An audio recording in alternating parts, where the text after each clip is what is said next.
All right, hello, wine drinking people. We are back.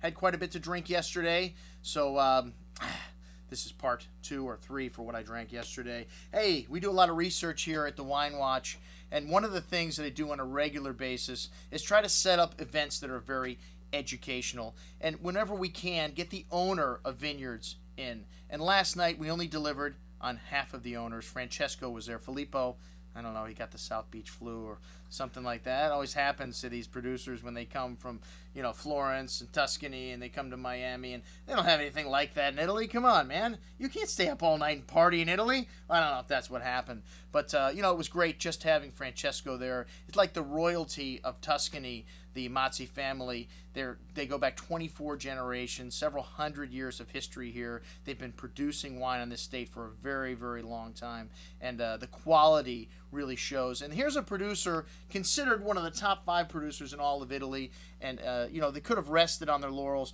and just put crap in the bottle basically, and pretty much sold everything, and still been very respected because of the amount of history that they have in this region. But these people are leaders in their field. The clonal research they've done with Sangiovese, really second to none, and the help that they've given their fellow wineries and neighboring wineries here, these are really, people are salt of the earth, the Mazzei family. So it was nice to be able to break bread with Francesco last night, and this was, as I mentioned, a very educational experience. He had a slideshow up there. We had a placemat with, the 5 different regions of the estate. I plugged this as a blending seminar, but they didn't have graduated cylinders, so we didn't do any blending. We just tasted the 5 major components that go into this Castello Fonterutoli Chianti Classico, their top Chianti that they make on the property. And it was a really enlightening experience. And there's 14 different major clones of Sangiovese, and one of the things Francesco kept mentioning last night was biotypes. And what happens when you have a vineyard and you have plant material on a vineyard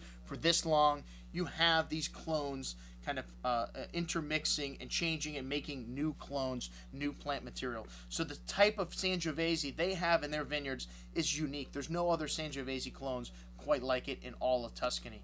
So a really unique property, and this was, like I said, a really enlightening experience, because you got to see, well, this wasn't all the components. There's 45 different components that go into making this wine. It would have been hard to put 45 glasses on the table last night, but he had the 5 main ones there, and the number 1 selection for me was the best, and I can go through all the different selections, but you can't buy those. There's no point in me teasing you with what these wines taste like. You can, however, buy the 2006 vintage, which is an incredible vintage from Tuscany, and this wine showed brilliantly last night. A wine that you want to set aside for several years, because it's got some serious legs to it. Man, incredible nose on this wine. Fresh plowed black earth, porcini mushrooms, dark spices, multi-dimensional with layers of nuance, and a lovely black pepper kind of spice to it.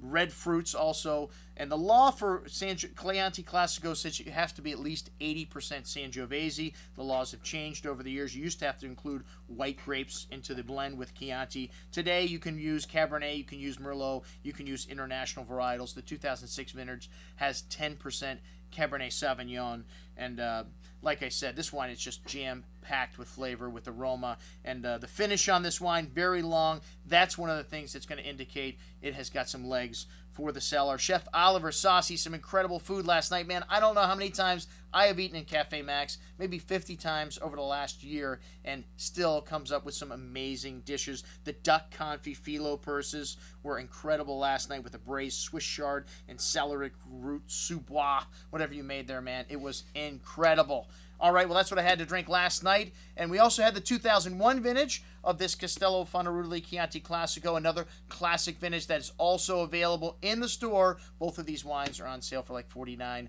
Check it out. I'm your host, Andrew Lampasone, signing off for the Wine Watch, saying remember, always drink the good stuff first.